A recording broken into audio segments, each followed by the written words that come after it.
সুপ্রিয় শিক্ষার্থী, আমরা আজকে সপ্তম শ্রেণীর গণিতের সমানুপাত ও লাভ ক্ষতি এই অধ্যায়ের একটি সমস্যার সমাধান করব। আমরা বোর্ডে একটা সমস্যা দেখতে পাচ্ছি, দুইটি সমান মাপের গ্লাস শরবতে পূর্ণ আছে।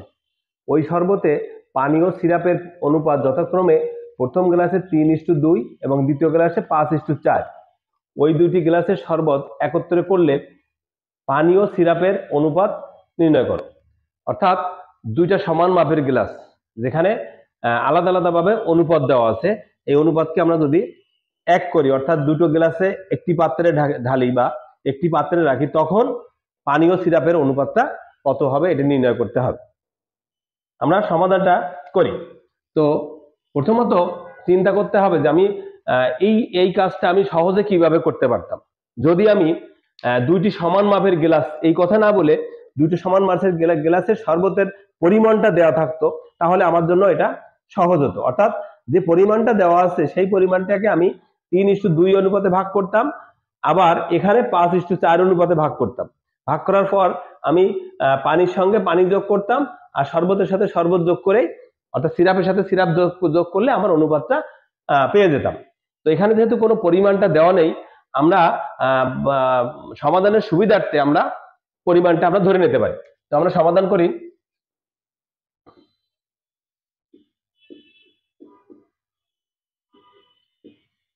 মনে করি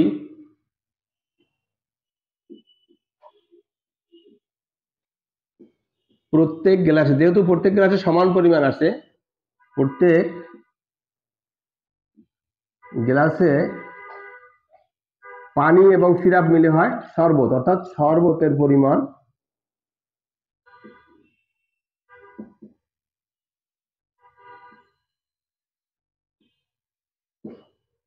ক, অর্থাৎ ক লিটার বা ক একক আমাকে শরবত আছে। তো সেই ক্ষেত্রে আমি দুটোতেই যেহেতু একই পরিমাণে আছে, এই ক পরিমাণকে আমি এই অনুপাতে ভাগ করে দিই। তো প্রথম গ্লাসের ক্ষেত্রে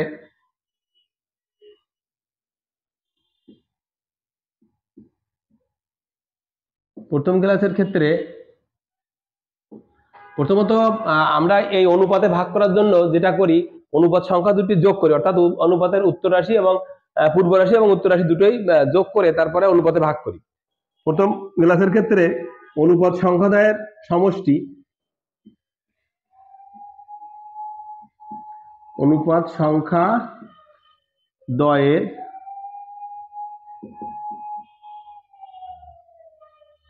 সমষ্টি বা উত্তর রাশি এবং পূর্ব রাশির সমষ্টি 3 + 2 = 5। অতএব প্রথম গ্লাসে পানির পরিমাণ হবে, পানির পরিমাণ, মোট গ্লাসের তরলের পরিমাণ, সিরাপের পরিমাণ, শরবতের পরিমাণ ক, ক কে আমি গুণ করব, হর লাগবো 5, আর লব, যেহেতু পানির অংশ 3টাকে আমি লব হিসেবে রাখবো। এটাকে আমি সিম্পল 3ক/5 লিখতে পারি। পানির পরিমাণটা পেলাম। সিরাপের পরিমাণ,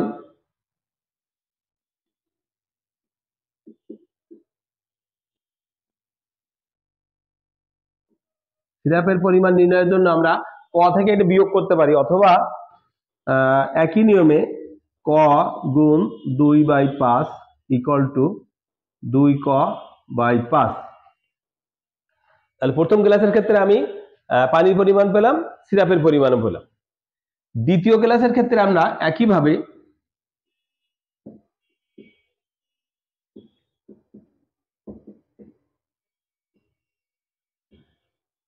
অনুপাত সংখ্যা দ্বয়ের যোগফল বা অনুপাতের পূর্ব রাশি এবং উত্তর রাশির যোগফল, অনুপাত সংখ্যা দ্বয়ের সমষ্টি 5 + 5 + 4 অর্থাৎ 9।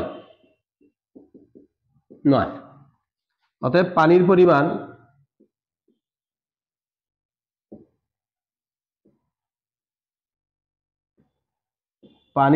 হবে মোট 2 গ্লাসে যেহেতু পানির পরিমাণ একই, অর্থাৎ শরবতের পরিমাণ একই, অর্থাৎ ক গুণ 5/9 সমান 5 ক/9।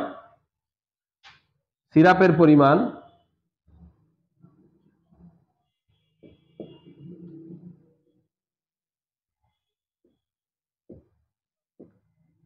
ক গুণ 4/9 সমান 4 ক/9। অর্থাৎ আলাদা আলাদা ভাবে আমি দুটি গ্লাসে পানির পরিমাণ এবং সিরাপের পরিমাণ নির্ণয় করলাম। এখন আমার যেটা দরকার, দুটো গ্লাস একত্রিত করলে অর্থাৎ মিক্সড করলে আমরা যে অনুপাতটা পাবো সেটা পানি, দুই ক্ষেত্রে পানি একত্রিত হবে, দুই ক্ষেত্রে সিরাপ একত্রিত হবে। তো আমরা লিখতে পারি অতএব একত্রে মিশ্রণ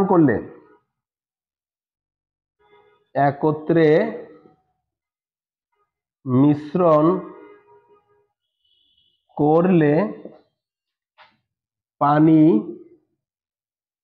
ও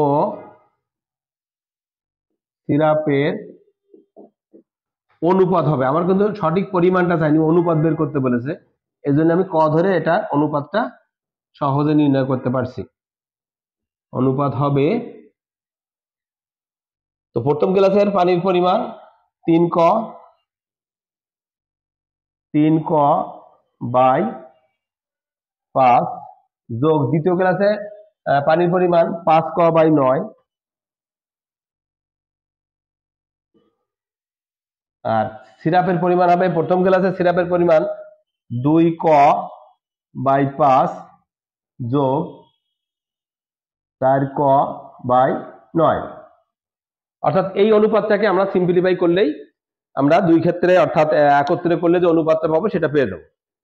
তো আমরা এই অনুপাতটাকে এখন একটু সিম্পলিফাই করার চেষ্টা করি।